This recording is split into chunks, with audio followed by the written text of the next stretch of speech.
саламатсыз ба? Сізге мен қандай результат шыққаныңыз туралы Фитогауһар компаниясынан келіп тұр едім. Сол сұрақтарыма жауап берсеңіз, сізде қандай нәтижелер болды біздің өнімдерді пайдаланғаннан?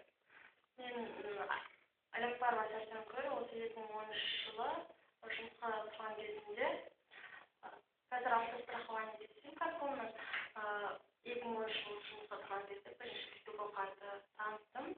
Содан мен інімнің бетіне сижу сияқты бір нәрсе шыққан болды. Соны бүкіл дәрігерлерге барып, ешқандай результат болмағаннан кейін осыдан сироп, крем, фитобиз алып бердім. Фитобиз, крем, сиропты ішкізгеннен кейін бір аптадан кейін өзінен өзі түсіп, бірден жазылып кетті. Содан кейін ондай нәрсе шыққан емес.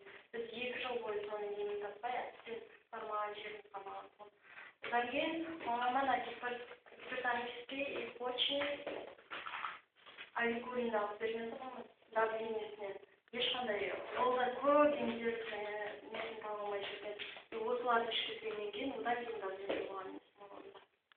Үйден семьямыз қазір алаңсыз осы Фитогауһар дәрілерден ғана почечный крем. Рахмет сізге.